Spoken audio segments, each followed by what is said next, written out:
Hello बच्चों, आइए शुरू करते हैं एक नया chapter that is body fluid and circulation. मेरा नाम आपको सामने दिख रहा होगा स्क्रीन पे, दैट इज अहमद हसन सिद्दीकी। तो हमारा आज का जो चैप्टर है, जो हमारा टॉपिक है, उसका नाम है बॉडी फ्लूइड एंड सर्कुलेशन। जैसा कि बच्चा इस चैप्टर का नाम है बॉडी फ्लूइड्स एंड सर्कुलेशन, ये ह्यूमन फिजियोलॉजी का चैप्टर नंबर 18 है 11th एनसीईआरटी का। इसमें बेसिकली अपन डिस्कस करने वाले हैं हमारी बॉडी के अंदर पाए जाने वाले फ्लूइड्स और उनका कैसे सर्कुलेशन होता है, उसके पाथवेज डिस्कस करेंगे। तो भैया सबसे पहले हम बात करेंगे बॉडी क्या है और उसके बाद बात करेंगे फ्लूइड्स क्या होते हैं। तो बॉडी देखिए, हमारी ह्यूमन की बॉडी है, तो ह्यूमन की बॉडी के अंदर कौन कौन से फ्लूइड्स पाए जाते हैं। देखिए इस चैप्टर को बनाने की जरूरत क्यों पड़ी, क्योंकि दुनिया में हर ऑर्गेनिज्म दो चीजें बचाना चाहता है, दैट इज पानी और एनर्जी। तो सबसे पहली चीज है कि आपने पहला चैप्टर पढ़ा, chapter number 16, that is digestion.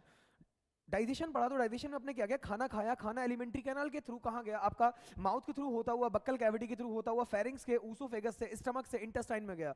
अब इंटेस्टाइन में खाने को तोड़ा गया, तोड़ने के बाद खाने को एब्जॉर्ब किया गया। अब एब्जॉर्ब करने के बाद क्या करना पड़ेगा, क्योंकि हर काम करने के लिए हमें एक ही चीज चाहिए, दैट इज एनर्जी। जैसे दुनिया में काम करने के लिए, दुनिया में जिंदा रहने के लिए, दुनिया में खाना पानी करने के लिए अपन को चाहिए पैसा। हर काम करने के लिए क्या चाहिए, जीने रहने के लिए, जिंदा रहने के लिए पैसा जरूरी है। सेम वैसे ही हमारी बॉडी को काम करने के लिए जो एनर्जी चाहिए, वो एनर्जी का नाम होता है एटीपी, एडिनोसिन ट्राइफॉस्फेट। वो एनर्जी पैदा करने का जो इकलौता तरीका है वो है रेस्पायरेशन। और रेस्पायरेशन के लिए हमको चाहिए रॉ मटेरियल। रॉ मटेरियल का मतलब है ग्लूकोज। अब ग्लूकोज तो हमारे इंटेस्टाइन में पहुंच गया था, लेकिन इस इंटेस्टाइन से मेरे हाथ को काम करना है, मेरे दिमाग को काम करना है, मेरे पैर को काम करना, मेरे अलग अलग ऑर्गन्स को काम करना है, तो उनको क्या चाहिए, एनर्जी। फिर एनर्जी के लिए अपन को क्या चाहिए भैया, ग्लूकोज। ग्लूकोज के साथ साथ अपन करते हैं एरोबिक प्लस एनारोबिक दोनों, लेकिन हम ज्यादा प्रेफर करते हैं aerobic respiration, because aerobic respiration हमको एनर्जी देता है 38 एटीपी की। कितना एटीपी देगा बच्चा, 38 एटीपी। तो उसके लिए अपने को चाहिए ऑक्सीजन। हमने सांस लिया नॉस्ट्रिल से, फेरिंग्स के थ्रू, ट्रैकिया के थ्रू, ब्रोंकाई ब्रोंक्यूल्स के थ्रू होता हुआ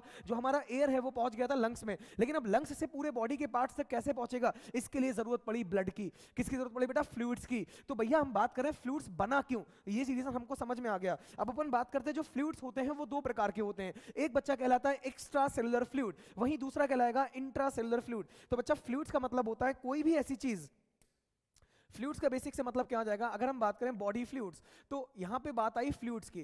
कोई भी ऐसी चीज जिसके पास बहने की क्षमता है, जिसके पास कैपेसिटी टू फ्लो है, उसको अपन क्या बोल देंगे, फ्लूइड बोल देंगे। क्या, anything that has capacity to flow, anything that have capacity to flow. कोई भी ऐसी चीज जिसके पास बहने की क्षमता है वो क्या कहलाएगी बच्चा, फ्लूइड कहलाएगी। अब यार देखो सिंपल सी बात है, हम लोग बचपन से पढ़ रहे हैं स्टेट ऑफ मैटर नाम का चैप्टर केमिस्ट्री में, कि भैया जो फ्लूइड्स होते हैं वो दो प्रकार के, तीन प्रकार के होते हैं, सॉरी जो मैटर्स होते हैं वो तीन प्रकार के होते हैं, solid, liquid, gas.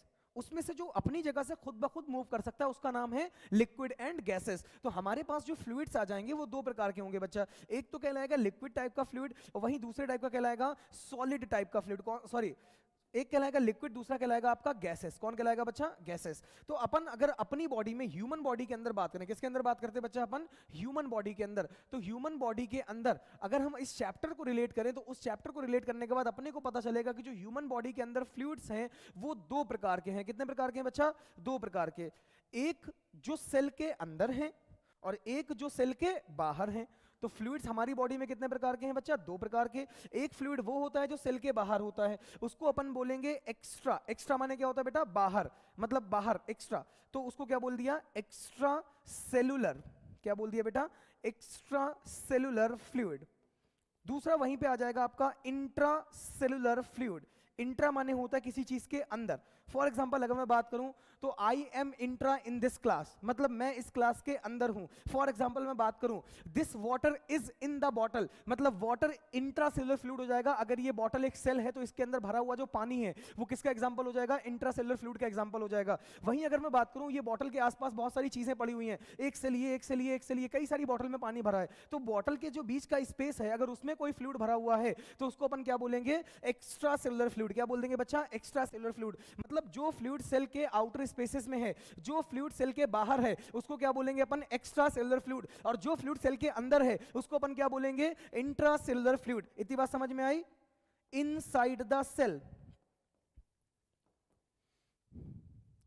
Inside the cell means cytoplasmic fluid. क्या कहलाएगा बच्चा, साइटोप्लाज्मिक फ्लूइड।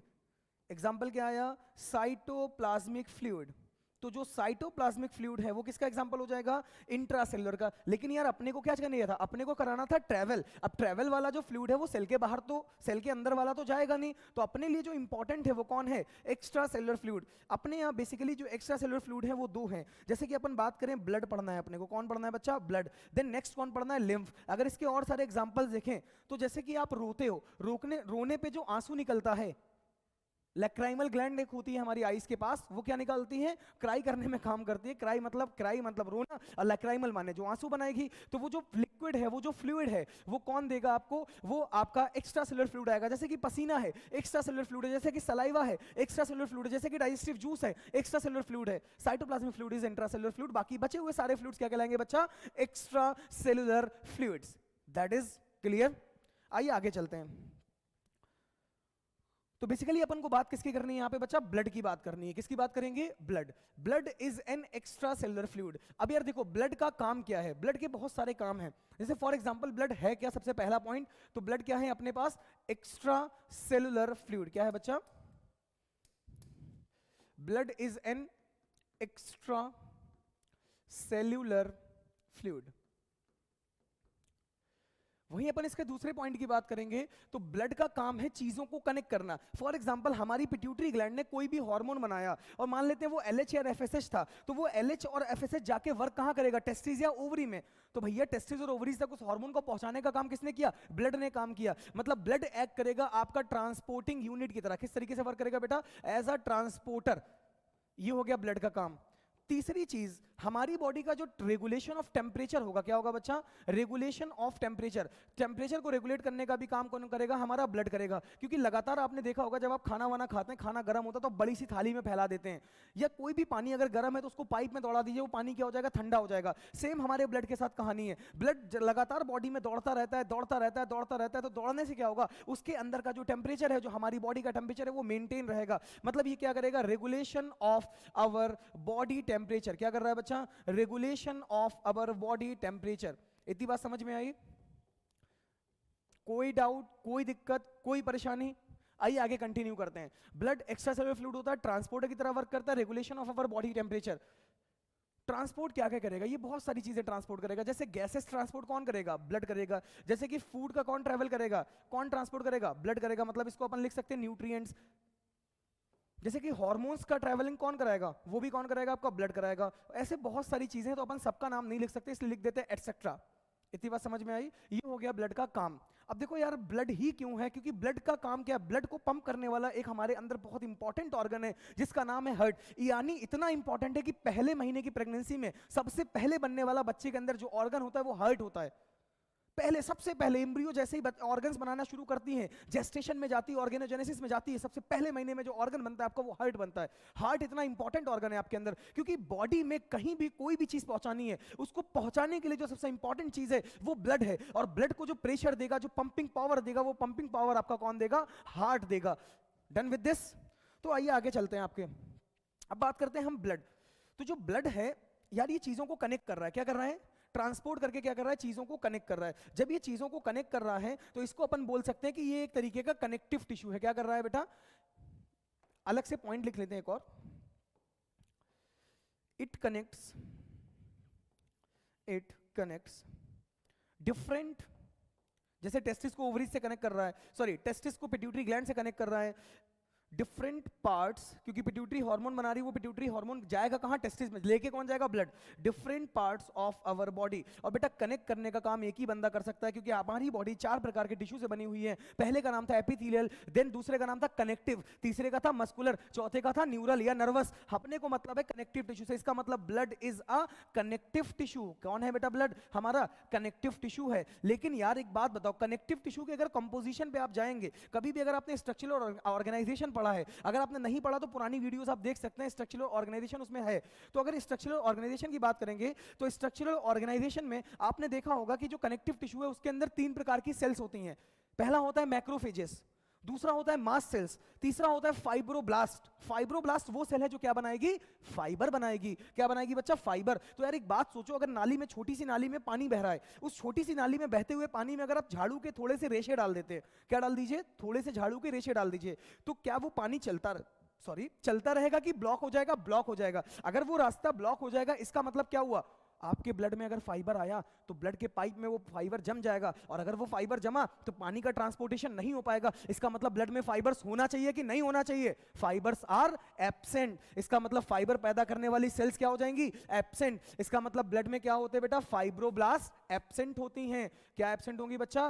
फाइब्रोब्लास्ट एब्सेंट होंगी। आप फाइब्रोब्लास्ट बोलिए या फाइबर्स बोलिए, जब अम्मा ही नहीं है तो बच्चे कहां से होंगे? अम्मा और बच्चे का मतलब समझ में आया कि भैया जब फाइब्रोब्लास्ट ही नहीं है तो फाइबर्स कहां से होंगे? और जब फाइबर नहीं है तो कनेक्टिव टिश्यू कैसा हो गया? ये हो गया आपका स्पेशलाइज्ड कनेक्टिव टिश्यू। कैसा कनेक्टिव टिश्यू होता है बच्चा? ब्लड हमारा स्पेशलाइज्ड कनेक्टिव टिश्यू होता है। इतनी बात समझ में आई?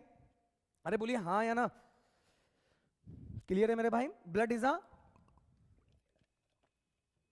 Specialised connective tissue. इसको अगर पूरा सही से लिखें तो हमारा ब्लड जो है वो फ्लूइड है, इसलिए अपन इसको एक नया पॉइंट देते हैं कि ब्लड इज अ स्पेशलाइज। वही पॉइंट लिखेंगे दोबारा अच्छे से। स्पेशलाइज कैसा है? फ्लूइड, क्योंकि बहने वाला है। Blood is a specialised fluid connective tissue. कौन सा कनेक्टिव टिश्यू है बच्चा? Fluid connective tissue. तो blood is a specialised fluid connective tissue. Done with this, आइए आगे चलते हैं। यही चीजें आपको पीपीटी के फॉर्मेट में दिखाते हैं। देखो फ्लूइड्स जो हैं वो बच्चा दो प्रकार के होते हैं। एक आता है आपका इंट्रासेलुलर जिसको बोलते हैं साइटोप्लाज्मिक फ्लूइड, वहीं दूसरी तरफ आएगा एक्स्ट्रासेलुलर जिसको बोलते हैं ब्लड या lymph. Blood is the most commonly used body fluid by higher organism. हमारे जो हायर ऑर्गेनिज्म है वो ट्रांसपोर्टेशन के लिए किसको यूज करते हैं? ब्लड को यूज करते हैं। किसको यूज करेंगे बच्चा? ब्लड को यूज करेंगे। इतनी बात समझ में आई? अब बोलिए हाँ या ना। तो ब्लड को यूज करेंगे। It is a special fluid connective tissue. कैसा है बच्चा? ये स्पेशल फ्लूइड कनेक्टिव टिश्यू है due to absence of fibres, क्योंकि इसके अंदर फाइबर नहीं होते हैं। आइए आगे चलते हैं। अब अपन देखेंगे कंपोजिशन ऑफ ब्लड। क्या देखने वाले हैं बच्चा? Composition of blood. अगर आप कंपोजिशन ऑफ ब्लड की बात करें, मतलब ब्लड जो है भैया ब्लड बना किससे है, बेसिकली अपन को इतना देखना है। तो बात करेंगे ब्लड की कंपोजिशन की कि ब्लड बना किससे है। समझ रहे हो बात को? अगर मैं बात करूं ब्लड, तो ब्लड में बेसिकली दो प्रकार की चीजें होती है। कोई भी चीज होगी बच्चा, उसके अंदर दो प्रकार की चीजें होती हैं। एक होती हैं लिक्विड चीजें, क्योंकि ये फ्लूइड है तो उसके अंदर क्या होगी? लिक्विड चीजें होंगी। और उन लिक्विड चीजों में घुली हुई सॉल्युबल फॉर्म में क्या होंगी? सॉलिड चीजें होंगी। तो बेटा जो लिक्विड चीज है उसको ब्लड के अंदर हम बोलते हैं प्लाज्मा। क्या बोलते हैं? प्लाज्मा। दूसरी चीज वहीं अगर मैं आपको आगे दिखाऊं तो दूसरी चीज है फॉर्म्ड एलिमेंट्स। क्या है बच्चा? Formed elements.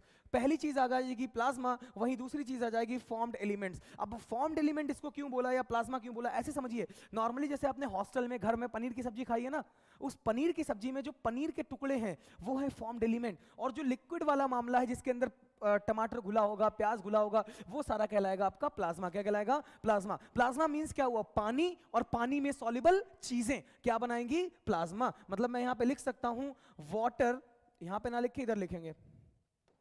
प्लाज्मा आपका क्या बनाएगा? प्लाज्मा होता कौन है? Water and water soluble substances.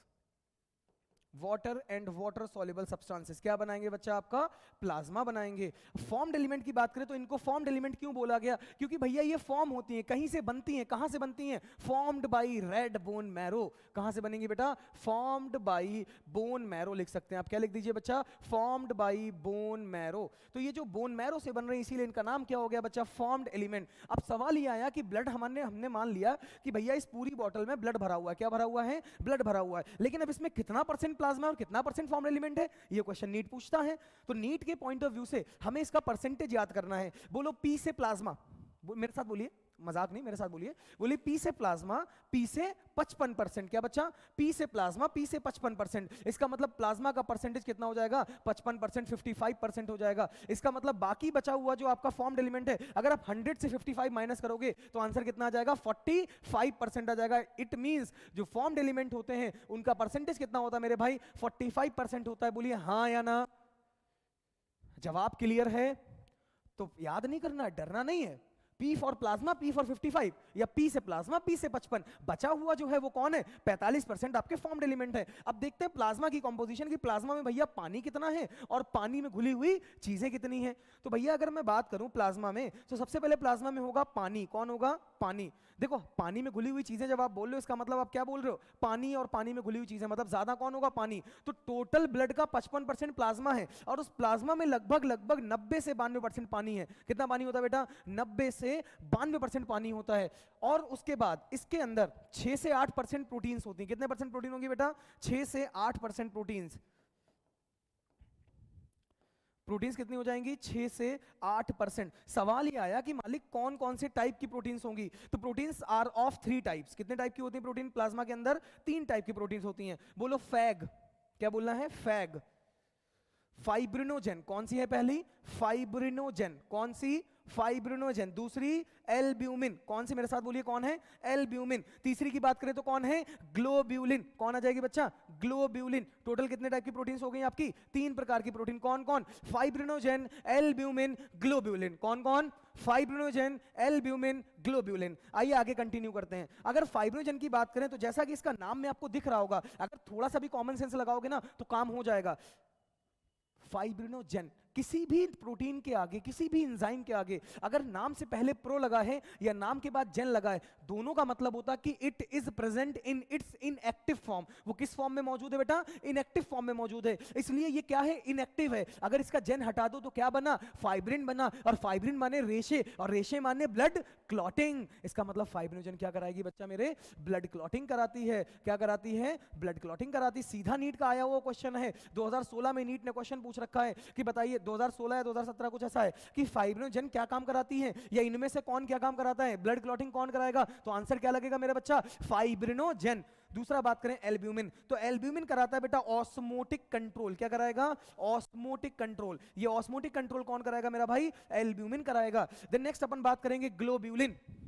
Globulin की बात करें तो आपने एक छोटी सी कोचिंग का नाम सुना होगा, आप तो खैर नहीं, मैं जानता, लेकिन ट्रिक है तो बताना पड़ेगा। Globulin is like global defence academy, मतलब ग्लोबुलिन प्रोटीन काम करती है डिफेंस मैकेनिज्म पे। किस पे काम करेगी बच्चा, डिफेंस मैकेनिज्म पे। अब देखो एक बात बताएं आपको, एक क्वेश्चन आता है एम्स में और वो पूछता है, आपको पता है ना फॉर्म्ड एलिमेंट कितने प्रकार के होते हैं, 3। कौन कौन, आरबीसी, डब्ल्यूबीसी, प्लेटलेट्स। उसने क्वेश्चन पूछा कि बताइए इन तीनों प्लाज्मा प्रोटीन में से कौन सी प्लाज्मा प्रोटीन डब्ल्यूबीसी के लिए हेल्पफुल होती है। तो भैया डब्ल्यूबीसी का काम क्या होता है, हमारी बॉडी का डिफेंस करना। क्या काम होता है, डिफेंस मैकेनिज्म। जो भी बाहर के पैथोजन आ रहे हैं उनसे लड़ने की ताकत रखना का काम किसका है, डब्ल्यूबीसी का। तो डब्ल्यूबीसी के साथ साथ कौन मदद करेगा, ग्लोब्यूलिन, क्योंकि ग्लोब्यूलिन का काम भी क्या है, डिफेंस मैकेनिज्म। डब्ल्यूबीसी भी काम क्या है, डिफेंस मैकेनिज्म। इसका मतलब which of the following plasma protein help WBC to fight against infectious agent. Answer क्या लगेगा, ग्लोब्यूलिन। क्या आंसर लगेगा बच्चा, ग्लोब्यूलिन। इतनी बात समझ में आई। अब आइए बात करते हैं फॉर्म्ड एलिमेंट्स की। ये हो गया हमारा प्लाज्मा। अच्छा, प्लाज्मा में कुछ घुले हुए फॉर्म में मिनरल्स भी पाए जाएंगे। क्या पाए जाएंगे बच्चा, मिनरल्स। तो अगर अपन मिनरल्स की बात करें, देखो मिनरल्स ट्रिकी अंदाज में है, मेरे साथ बोलिएगा, बोलिए नमक का मग्गा। क्या बोलना है, नमक का मग्गा। बेटा नमक की बात करो, नमक मतलब क्या होता है, NaCl। जब इसको पानी में घोला जाएगा तो क्या हो जाएगा, Na+Cl-। का मतलब कैल्शियम आयन। क्या हो जाएगा बच्चा, कैल्शियम आयन। मग्गा मतलब मैग्नीशियम आयन। ये सारे आयंस पाए जाएंगे ब्लड के अंदर। और एक छोटा सा और आयन पाया जाएगा HCO3- आयन, मतलब बाई कार्बोनेट आयन। इतनी सारी चीजें आपके प्लाज्मा के कंपोजिशन की हो जाएंगी। देन अपन बात करेंगे ब्लड के, मतलब ये फॉर्म्ड एलिमेंट्स की बात करेंगे। प्लाज्मा की बात करें बेटा, प्लाज्मा कैसा होता है, स्ट्रॉ कलर्ड विस्कस फ्लूइड। कैसा, चिपचिपा फ्लूइड होगा। ऐसे पानी में बहुत सारी चीजें घोल दोगे तो फ्लूइड कैसा हो जाएगा, चिपचिपा हो जाएगा। वाटर कितना हो जाएगा, 90 से 92%। प्रोटीन कितना हो जाएगा, 6 से 8। Fibrinogen, blood clotting, albumin, osmotic control, globulin, defence mechanism. Clear. Minerals, नमक का मग्गा, SO3-। और ग्लूकोज, अमाइनो एसिड, लगातार अगर आपका ब्लड इंटेस्टाइन वगैरह से गुजर रहा है तो उसके अंदर क्या होगा, ग्लूकोज होगा, अमाइनो एसिड होगा, और दूसरे और मिनरल्स होंगे। ये सारी चीजें आपकी जब उधर से आ रही होंगी, लिवर से आ रही होंगी, तो उसके पास कुछ और होगा। तो धीमे धीमे ये सारी चीजें किस फॉर्म में पाई जाती है बच्चा, ट्रांजिट फॉर्म में पाई जाती है। ट्रांजिट फॉर्म मतलब होता है लगातार चलती हुई अवस्था में, लगातार घटती और बढ़ती हुई अवस्था में। प्लाज्मा से अगर आप क्लॉटिंग फैक्टर निकाल दें, क्या निकाल दें बच्चा, क्लॉटिंग फैक्टर, तो यही क्या बन जाता है आपका सीरम। अब यार देखो प्लाज्मा में क्लॉटिंग कराने वाली चीज है कौन, तो प्लाज्मा में जो क्लॉटिंग कराने का जिम्मेदारी ले रखा है वो किसने ले रखा है, फाइब्रिनोजेन ने। किसने ले रखा है बच्चा, फाइब्रिनोजेन। तो प्लाज्मा माइनस क्लॉटिंग फैक्टर बराबर क्या कहलाएगा, सीरम कहलाएगा। क्या कहलाएगा मेरा भाई, सीरम। आइए बात करते हैं अब हम फॉर्म्ड एलिमेंट्स की। प्लाज्मा खत्म कर लिया, देन अपन आगे बढ़ेंगे किसके बच्चा, फॉर्म्ड एलिमेंट्स। तो अगर फॉर्म्ड एलिमेंट्स की बात करें तो टोटल जो फॉर्म्ड एलिमेंट्स हैं वो 3 प्रकार के हैं। कितने प्रकार के हैं, 3। पहला है आपका आरबीसी, दूसरा है डब्ल्यूबीसी, और वहीं तीसरा है आपका प्लेटिलेट। कौन है बच्चा, प्लेटिलेट्स। अगर अपन आरबीसी की बात करें तो जो आरबीसी का फुल फॉर्म होता है वो होता है red blood corpuscle. Red blood cell नहीं, रेड ब्लड कॉर्पोसेल। वहीं अगर डब्ल्यूबीसी की बात करें तो क्या होता है, व्हाइट ब्लड कॉर्पोसेल। क्या हो जाएगा बच्चा, व्हाइट ब्लड कॉर्पोसेल। नेक्स्ट अपन आगे बात करते हैं। तो रेड ब्लड सेल को एक नाम और दिया जाता है, रेड ब्लड कॉर्पोसेल्स को, erythrocyte, due to their colour. Erythro माने होता है लाल, साइट माने होता है सेल, नाम क्या हो जाएगा, एरिथ्रोसाइट। क्या नाम हो जाएगा बच्चा, एरिथ्रोसाइट। देन अगर आप बात करोगे व्हाइट ब्लड सेल्स की तो इनका नाम होता है ल्यूकोसाइट। ल्यूको मतलब होता है कलरलेस, मतलब ऐसी सेल्स जिनका कोई कलर ना हो उनको अपन क्या बोलेंगे, ल्यूकोसाइट्स। वहीं प्लेटलेट्स की बात करें तो ये कराती है ब्लड क्लॉटिंग, और ब्लड क्लॉटिंग का मतलब होता है थ्रोम्बोसिस। क्या नाम होता है, थ्रोम्बोसिस। तो ये कहलाएंगी सेल थ्रोम्बोसाइट। क्या कहलाएंगी बच्चा, थ्रोम्बोसाइट। तो टोटल अपन ने कितने प्रकार की सेल्स देखी, 3 प्रकार की सेल्स देखी जो कि फॉर्म्ड एलिमेंट में थी। पहली थी आरबीसी, दूसरी थी डब्ल्यूबीसी, और तीसरी है प्लेटलेट। या यूं कह लो कि पहली एरिथ्रोसाइट, दूसरी है ल्यूकोसाइट, तीसरी है थ्रोम्बोसाइट।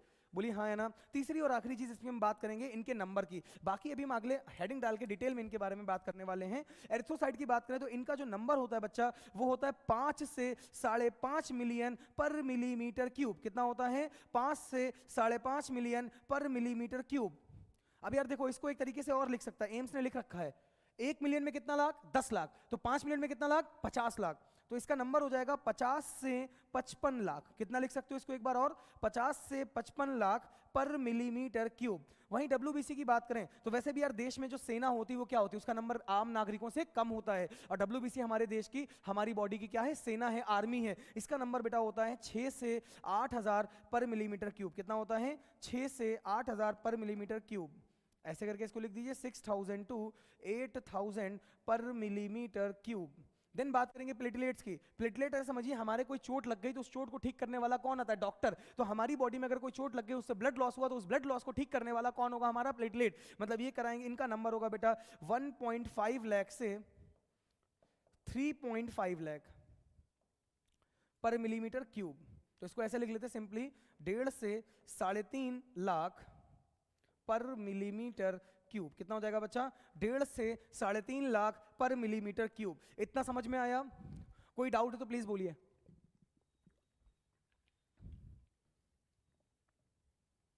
कंटिन्यू करें आगे, ये आपको दिखा देते हैं। फॉर्म्ड बाय बोन मैरो, पहले ही आपको बता दिया, एरिथ्रोसाइट, ल्यूकोसाइट, थ्रोम्बोसाइट। आइए बात करते हैं डिटेल में आरबीसी के बारे में।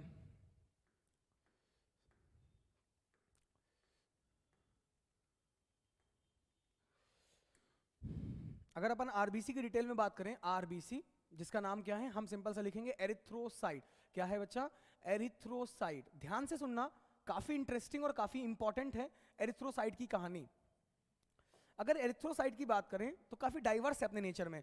एरिथ्रो माने बेटा होता है रेड, तो इसीलिए इसको बोला जाता है रेड ब्लड सेल्स। इसका जो फॉर्मेशन होता है, क्या होता है, फॉर्मेशन। अगर हम आरबीसी के फॉर्मेशन की बात करें, सबसे पहले कि किसी के बारे में तारीफ करनी तो ये तो बताना पड़ेगा ना कि ओरिजिन कहां से है। तो इसके अगर फॉर्मेशन के तरीके की बात करें तो इसको बोलते हैं एरिथ्रोपोइसिस। क्या बोलते हैं बच्चा, एरिथ्रोपोइसिस। इतनी बात समझ में आई। कुछ लोग इसको एरिथ्रोसाइटोसिस भी लिखते हैं। एरिथ्रो माने आरबीसी, आरबीसी नाम की सेल का फॉर्मेशन क्या कहलाएगा, एरिथ्रोसाइटोसिस। क्या कहलाएगा बच्चा, एरिथ्रोसाइटोसिस। बोलो हाँ या ना। देन अगर अपन आगे बात करते हैं, फॉर्मेशन तो हो गया, सवाल ये आया फॉर्मेशन हुआ तो हुआ कहां से। बोलो हाँ या ना। जब बच्चा छोटा सा होता है, लाइक एम्ब्रियोनिक स्टेज में होता है, तो फर्स्टली इसमें सबसे पहले सीक्वेंस याद रखना बहुत इंपॉर्टेंट है। फर्स्टली अगर मैं बात करूं कि पहली बार इसमें जो है आपका कहां से फॉर्म होती है, तो आंसर जाएगा आपका यॉर्क सैक। क्या, यॉर्क सैक। जब आपकी एम्ब्रियोनिक लेयर्स बनी होती है, इंडोडम, एक्टोडम, मीसोडम, तो उसके बाद क्या होता है, इंडो, मीसो, एक्टो। ठीक है। उसके बाद आपका chorion, amnion, allantois, yolk sac, तो वो यॉर्क सैक बनाता है आपका आरबीसी। यॉर्क सैक के बाद जो नंबर आता है वो आता है लीवर का बेटा, और लीवर के बाद जब बच्चा अडल्ट हो जाता है तो अडल्ट में जो नंबर आता है वो आता है रेड बोन मैरो का। किसमें आता है बच्चा? रेड बोन मैरो में। किसमें? कौन बनाएगा आपका? Red bone marrow. और याद रखना रेड बोन मैरो में एक हार्मोन, रेड बोन मैरो तक एक हार्मोन जाता है जो एरिथ्रोपोइसिस कराने में हेल्पफुल होता है। उस हार्मोन का नाम होता है मेरे भाई एरिथ्रोपोइटिन। क्या नाम होगा? एरिथ्रोपोइटिन। तो वो जो एरिथ्रोपोइटिन नाम का हार्मोन है वो एरिथ्रोपोइटिन कौन निकालता है? आपका किडनी निकालती है। कौन निकालता है बच्चा? किडनी। तो किडनी एक हार्मोन निकालती है जिसका नाम होता है एरिथ्रोपोइटिन, और वो एरिथ्रोपोइटिन जाएगा रेड बोन मैरो से और क्या करवाएगा? एरिथ्रोपोइसिस करवाएगा। क्या करवाएगा बेटा? एरिथ्रोपोइसिस। एरिथ्रोपोइसिस का मतलब हो जाएगा फॉर्मेशन ऑफ आरबीसी। तो फॉर्मेशन ऑफ आरबीसी कौन करवाएगा? आपका रेड बोन मैरो कराएगा। लेकिन उसमें हेल्पफुल कौन? एक हार्मोन हेल्पफुल होता है जिसका नाम होता है एरिथ्रोपोइटिन। और ये एरिथ्रोपोइटिन कौन निकालेगा? ये एरिथ्रोपोइटिन निकालने वाली होगी आपकी किडनी के अंदर मौजूद जेजी सेल्स। तो किडनी के अंदर कौन होता है? जेजी सेल्स। इतना याद रखो, बाकी इसके आगे डिटेल अपन जब किडनी के बारे में डिटेल्ड स्ट्रक्चर पढ़ रहे होंगे तब बताएंगे। तो आरबीसी के फॉर्मेशन के बारे में तो बातें हो गई, अब आरबीसी के स्ट्रक्चर के बारे में बातें करते हैं। अगर स्ट्रक्चर ऑफ आरबीसी की बात करोगे आप, स्ट्रक्चर ऑफ आरबीसी, देखो यार जब ये बनती है, पहले हम नॉर्मल बात करते हैं, तो ये होती है बाई कॉन्केव शेप में। नॉर्मली आरबीसी कैसी होती है? By concave in shape. इसके अंदर न्यूक्लियस नहीं होता है, मतलब these R E nucleated. E nucleated का मतलब हो जाएगा न्यूक्लियस इज एब्सेंट। अब सवाल आया इसके अंदर न्यूक्लियस क्यों एब्सेंट होता है? तीसरी चीज इसके अंदर many cell organelles are also absent. Many cell organelles are also absent. अब सवाल आया कि मालिक ये सेल ऑर्गेनेल्स क्यों एब्सेंट हैं, ये न्यूक्लियस क्यों एब्सेंट है? तो ऐसा होता नहीं है कि ये पहला पैदाइशी एब्सेंट थे।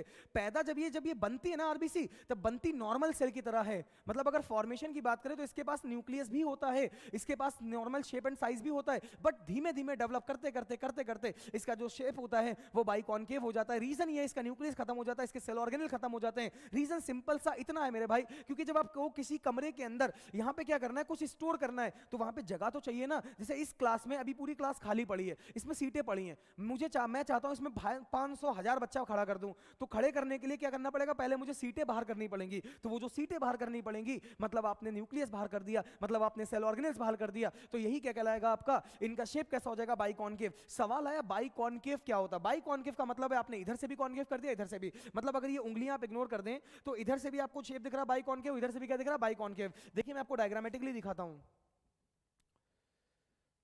ये शेप होता है बाइकॉन्केव। कैसा होता है बच्चा? बाइकॉन्केव शेप। समझ में आ गया? ये शेप हो जाएगा आपका बाइकॉन्केव शेप। देन अपन आगे बातें करते हैं। तो इनका जो लाइफ स्पैन होता है, क्या होता है? Life span. वो जो लाइफ स्पैन हो जाएगा वो हो जाएगा 120 डेज। कितना होता है बच्चा? 120 डेज। एक लास्ट पॉइंट है, आरबीसी के फॉर्मेशन से रिलेटेड ही है। जो आरबीसी का फॉर्मेशन होता है उसमें एक हार्मोन इन्वॉल्व है एरिथ्रोपोइटिन, साथ साथ में एक विटामिन भी इन्वॉल्व होता है जिसका नाम है बच्चा विटामिन B12। क्या नाम होता है? विटामिन B12, जिसको प्यार से अपन बोलते हैं साइनोकोबालामाइन। क्या नाम होता है? साइनोकोबालामाइन। ये जो साइनोकोबालामाइन का विटामिन है, इसका इंपॉर्टेंट रोल होता है for the maturation of RBC. उधर फॉर्मेशन में था, इधर मैचुरेशन में है। किसमें बच्चा? Maturation of RBC. इतने इंपॉर्टेंट पॉइंट है, आपको नॉर्मली नहीं मिलेंगे हर जगह ये पॉइंट्स। और नीट और एम्स ये सारे क्वेश्चन पूछता है, तो ध्यान से देखना। मैचुरेशन ऑफ आरबीसी, फॉर्मेशन अलग है और मैचुरेशन अलग है, और दोनों क्वेश्चन भी अलग आएंगे और आपके दोनों क्वेश्चन सही भी होंगे। आइए बात करते हैं लाइफ स्पैन कितना हो गया बेटा? 120 डेज। आइए इसको दिखा देते हैं। अच्छा, आरबीसी के अंदर कुछ स्टोर होता है, क्योंकि आरबीसी का काम क्या है? आरबीसी का काम है बच्चा गैसियस ट्रांसपोर्ट कराना। क्या कराना बच्चा? गैसियस ट्रांसपोर्ट कराना। अब गैसियस ट्रांसपोर्ट कितने प्रकार की गैसेस है हमारे पास? दो। एक का नाम है ऑक्सीजन एंड दूसरे का नाम है कार्बन डाइऑक्साइड। एक को हम बाहर से अंदर लाना चाहते हैं, दूसरे को अंदर से बाहर करना चाहते हैं। ये अंदर और बाहर करने के लिए हमको किसकी जरूरत पड़ी? हमको जरूरत पड़ी बच्चा ब्लड की। किसकी जरूरत पड़ेगी बच्चा? ब्लड की जरूरत पड़ेगी। अब ये गैसेस ट्रांसपोर्ट आरबीसी तो कर रही है, लेकिन आरबीसी के अंदर है क्या ऐसा जिससे ये गैसेस ट्रांसपोर्ट कर रही है? तो वहां पे अपन बात करेंगे हीमोग्लोबिन। किसकी बात करेंगे? हीमोग्लोबिन। हीमोग्लोबिन की देखो अगर डिटेल स्टडी करेंगे तो आइए आगे बताते हैं आपको। जैसा कि देखो बायोलॉजी बहुत ईजी सब्जेक्ट है, अगर आप उसमें नाम पकड़ना सीख गए ना तो आप बायो पढ़ाना और पढ़ना दोनों चीजें सीख जाएंगे। हीमोग्लोबिन का मतलब क्या है? सिंपल सी देखो कितना ईजी होती है बायो मेरे अंदाज में। हीम माने क्या होता है बच्चा? आप इतना पकड़िए, हीम माने होता है बच्चा आयरन। क्या होता है? आयरन। मतलब ये ऐसी चीज है जिसके अंदर क्या होगा, आयरन। ग्लोबिन माने बात करें तो ग्लोबुलर चेन, मतलब ये ग्लोबिन माने क्या हो जाएगा, प्रोटीन। तो ये जो स्ट्रक्चर है, ये जो और चीज है, ये जो थिंग है, ये जो भी चीज है, इसके अंदर क्या है, दो चीजें हैं, एक आयरन है, दूसरा कौन है, प्रोटीन है। हाँ या ना। अब आयरन मतलब Fe, अब Fe की होती दो फॉर्म, एक होती फेरस, एक होती फेरिक, इसको ले जाना है ऑक्सीजन को, तो ये आ जाएगा Fe+2 फॉर्म में। प्रोटीन आ गया आपका, प्रोटीन की बात करें तो प्रोटीन मतलब एमाइनो एसिड होगा, कौन होगा बच्चा, एमाइनो एसिड। तो एक, अब पता, बहुत इंपॉर्टेंट कंसेप्ट बताते हैं आपको। सवाल ये आया था एक बार कि हीमोग्लोबिन में कौन सा पार्ट ऑक्सीजन को पकड़ता है और कौन सा पार्ट कार्बन डाइऑक्साइड को।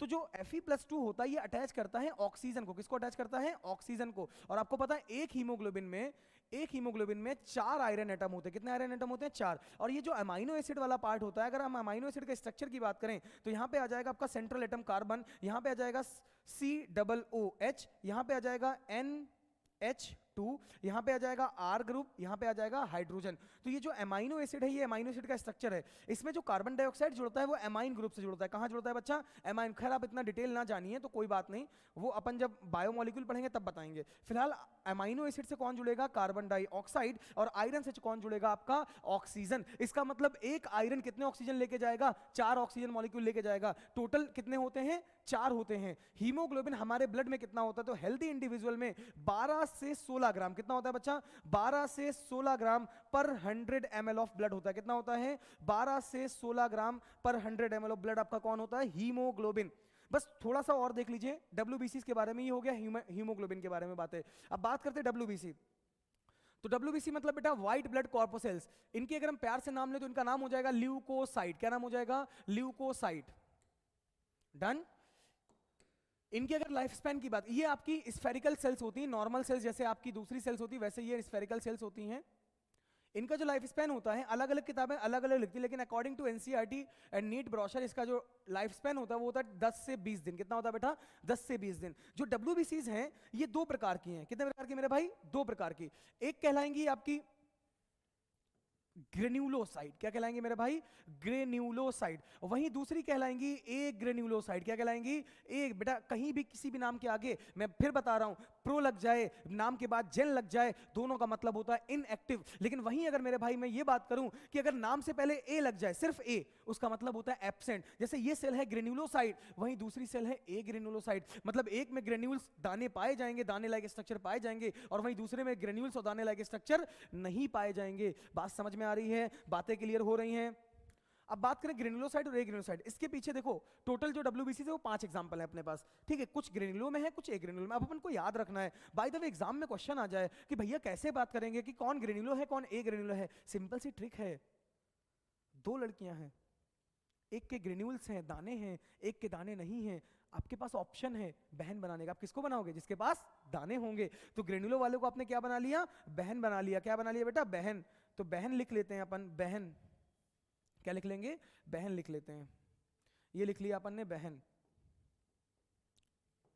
3 टाइप की WBCs आ जाएंगी जो किसमें आ जाएंगी, ग्रेन्युलोसाइट में। अब भैया इनका फुल फॉर्म लिखो, बोलो बेसोफिल। क्या, बेसोफिल। सीधा क्वेश्चन आएगा कि भैया बताओ बेसोफिल क्या ग्रेन्युलोसाइट है कि एक ग्रेन्युलोसाइट है। सामने दिख रहा है बहन बनाया था, मतलब ग्रेन्युलोसाइट है। यूसिनोफिल, ये भी क्या हो जाएगी बेटा, बेसोफिल, मतलब आपकी ग्रेन्युलोसाइट हो जाएगी। कैसी हो जाएगी बच्चा, ग्रेन्युलोसाइट। देन आपकी आ जाएगी न्यूट्रोफिल, ये भी कैसी हो जाएगी आपकी, ग्रेन्युलोसाइट। कौन हो जाएगी, ग्रेन्युलोसाइट। देन अपन बात करेंगे एक ग्रेन्युलोसाइट में। अब जो 2 बची उनको आप याद कर लेंगे। एक कहलाएगी बच्चा मोनोसाइट। क्या कहलाएगी, मोनोसाइट। वहीं दूसरी कहलाएगी आपकी लिम्फोसाइट। क्या कहलाएगी, लिम्फोसाइट। तो टोटल WBCs आपकी कितने प्रकार की हो जाएंगी, 5। टाइप्स अगर बात करोगे तो 2 टाइप हो जाएंगे, लेकिन अगर एग्जांपल की बात करोगे तो कितने हो जाएंगे, 5। पहला कौन है, पहला आपने ग्रेन्युलो है, दूसरा आपका ए ग्रेन्युलो है। ग्रेन्युलो वाले को आपने बहन बना रखा, ए ग्रेन्युलो वाला मोनो और लिम्फो हो जाएगा। इतनी बात समझ में आई। तो अगर ए ग्रेन्युलोसाइट की बात करें तो बेसोफिल, यूसिनोफिल, न्यूट्रोफिल। अब बात करते हैं इनके आगे एग्जांपल्स की। तो देख मेरे भाई, बेसोफिल का काम क्या है, बेसोफिल को प्यार से बोलो भैंसोफिल। क्या बोला है, भैंसोफिल। अब भैंस के पास जाओगे, भैंस सूजी हुई होती है, मतलब inflammatory reaction of the body कौन कराएगी? भैंसोफिल कराएगी। आपको भैंसो नहीं बोलना है, आपको बोलना बैसो ही है, लेकिन मन में क्या सोचना है? भैंसो सोचना है। भैंसो सोचोगे तो आपका आंसर लग जाएगा। सीधा क्वेश्चन पूछेगा इन्फ्लामेटरी रिएक्शन कौन सी डब्ल्यूबीसी कॉज करती है, तो भैया इन्फ्लामेटरी रिएक्शन कौन कॉज करेगा? बैसोफिल कॉज करेगा। इतनी बात समझ में आई? ये जो है, अच्छा बैसोफिल के बगल में खड़े रहोगे तो क्या हो जाएगी? एलर्जी। भैंस के बगल में खड़े होने से एलर्जी हो जाएगी, खुजली होगी। तो ये क्या करेगी? Causes allergic reaction. क्या कॉज करेगी बेटा? Causes allergic reaction. क्या कॉज कर देगी? Causes allergic reaction. अब कॉमन सेंस लगाओ, अगर ये एलर्जिक रिएक्शन कॉज कर रही है तो एलर्जी कराने वाला भी तो कोई ना कोई रिलीज करेगी। इसका मतलब ये क्या करेगी? ये रिलीज करेगी हिपैरिन, हिस्टामिन, सेरोटोनिन। क्या रिलीज करेगी? हिपैरिन जो कि आपका एंटीकोगुलेंट है, हिस्टामिन जो कि आपको एलर्जी कराएगा, सेरोटोनिन जो कि आपको एलर्जी कराएगा। तो एलर्जी कराने वाली जो चीजें हैं वो कौन रिलीज करेगी? आपकी बैसोफिल रिलीज करेगी। कौन रिलीज करेगी बेटा?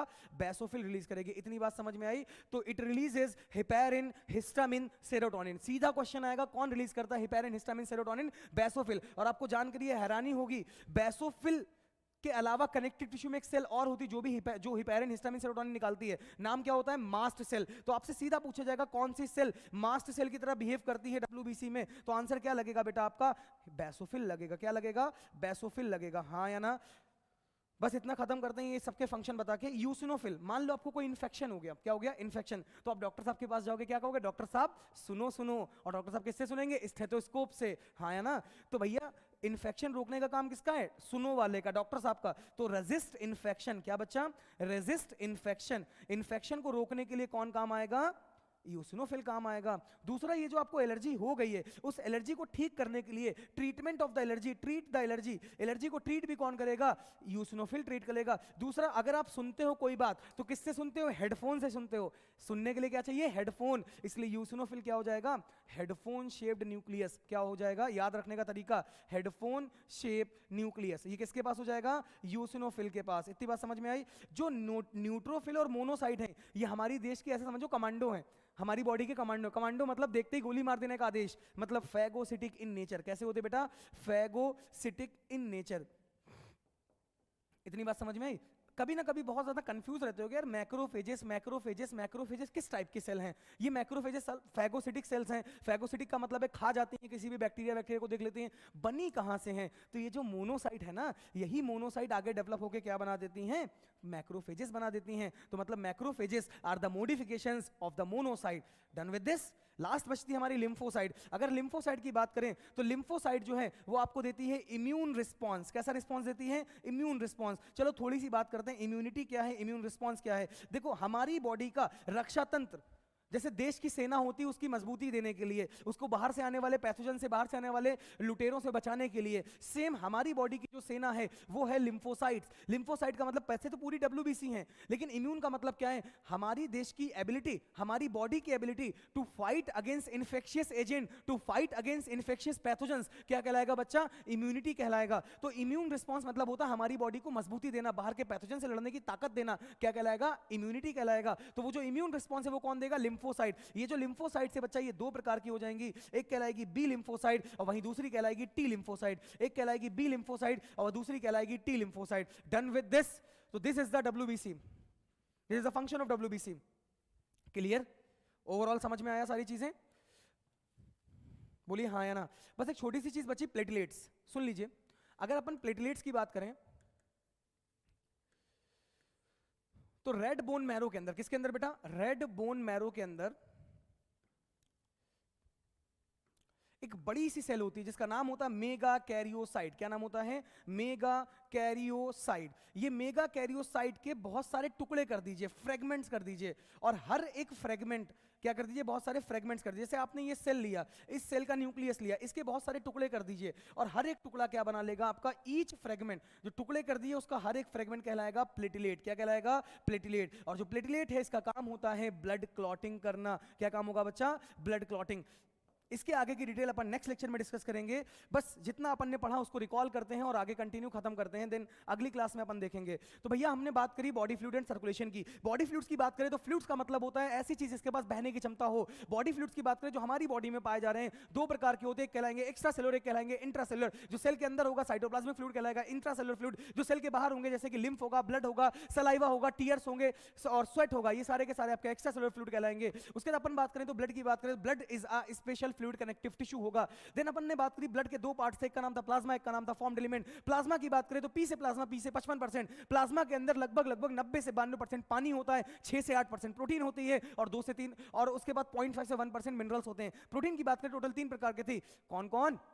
Fibrinogen, albumin, globulin. फाइब्रोजन का काम होगा ब्लड क्लॉटिंग, एल्ब्यूमिन का काम होगा ऑस्मोटिक कंट्रोल, ग्लोब्यूलिन का काम होगा डिफेंस मैकेनिज्म। देन अपन बात करते हैं आगे, this is the fast track revision of this lecture.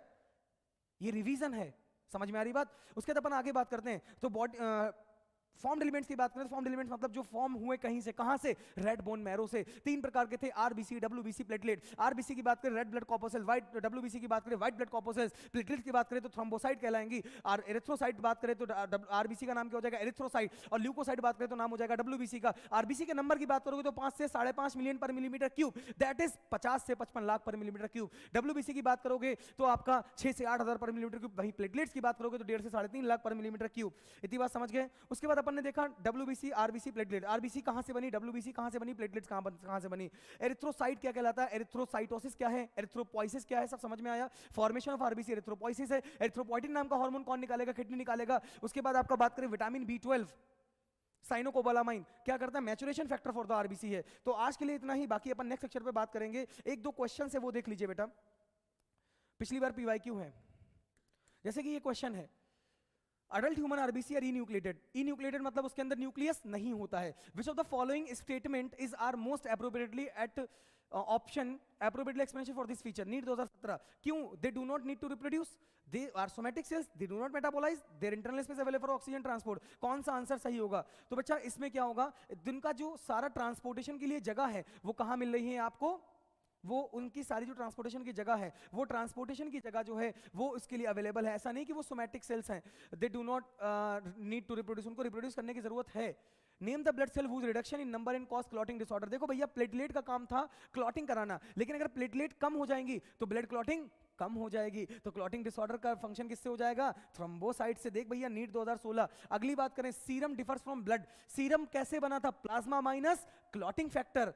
Next question, समझ में आई बात? ये अभी अपन ने पढ़ा नहीं ब्लड ग्रुप वाला। एरिथ्रोपोइसिस स्टार्ट्स इन, अब देखो उसने नहीं बोला तो अब पहला था यॉर्क सैक, कौन था? Yolk sac. जब यॉर्क सैक नहीं है तो यॉर्क सैक के बाद कहां से बनी थी? लिवर से। देन कहां से बनी थी? बोन मैरो से। बात समझ में आई? तो आंसर क्या लगा दे भाई? लिवर लगा दे। ये भी अपन ने अभी टॉपिक नहीं